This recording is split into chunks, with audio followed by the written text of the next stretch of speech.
ಮಾಡಿ ಕೊಡೋ ಜಾಗ ಪ್ರೊಸೀಜರ್ ಇರೋದು. ಈಗಲೂ ನಾನು ಹೇಳ್ತಾ ಇದ್ದೀನಿ, ಎಂ ಬಿ ಪಾಟೀಲ್ ಹೇಳಿ, ಮುಖ್ಯಮಂತ್ರಿಯವರು ಹೇಳಿ, ಉಪಮುಖ್ಯಮಂತ್ರಿ ಹೇಳಿ, ನಾನು ನಮ್ಮ ಶಾಸಕರು ಖುದ್ದಾಗಿ ಇವ್ರ ಅಪ್ಲಿಕೇಶನ್ ಬಂದರೆ ನಾವೇ ಜವಾಬ್ದಾರಿ ತಗೊಂಡು ಮುಖ್ಯಮಂತ್ರಿಯವ್ರ ಹತ್ರ ಕೂತ್ಕೊಂಡು ಐ ಪವರ್ ಕಮಿಟಿಲಿ ನಾನು ಒಬ್ಬ ಮೆಂಬರ್. ಈ ಜಮೀನು ಅಲಾಟ್ ಮಾಡ್ತೀವಲ್ಲ, ಫ್ಯಾಕ್ಟ್ರಿಗಳಿಗೆ ಜಮೀನು ಅಲಾಟ್ ಮಾಡ್ತೀವಲ್ರಿ, ಆ ಐ ಪವರ್ ಕಮಿಟಿ ಚೇರ್ಮನ್ನು ಮುಖ್ಯಮಂತ್ರಿಯವರು. ಅದರಲ್ಲಿ ಉಪಮುಖ್ಯಮಂತ್ರಿಯವರು ಮೆಂಬರು, ನಾನು member, Priyank Kharge member, DCM member. ನಾನೇ ಆ ಕಮಿಟಿನಲ್ಲಿ, ಐ ಪವರ್ ಕಮಿಟಿನಲ್ಲಿ ಲ್ಯಾಂಡ್ ಅಲಾಟ್ ಮಾಡ್ತಕ್ಕಂಥದ್ರಲ್ಲಿ ನಾನು ಒಬ್ಬ ಮೆಂಬರ್ ಇದ್ದೀನಿ. ಅದನ್ನು ಬೇಕಾದ್ರೆ ನಿಮಗೂ ಒಂದು ಕಾಪಿ ಕಳಿಸ್ತೀನಿ ಆ ಮೆಂಬರ್ ಇರೋದಕ್ಕೆ. ಅವರು ಕ್ಲೀನಾಗಿ ಅರ್ಜಿ ಕೊಟ್ಟಿದ್ದನ್ನ ನನಗೊಂದು ಕೊಡಲಿ.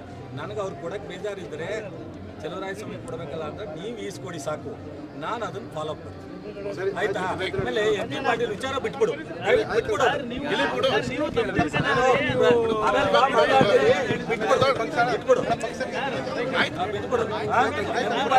ನಾನು ಕೇಳಪ್ಪ, ಹೇಳ್ತಾ ಇದ್ದೀನಿ, ಪದೇ ಪದೇ ಕುಮಾರಸ್ವಾಮಿ ಸುಳ್ಳನ್ನ ನನ್ನ ಹತ್ರ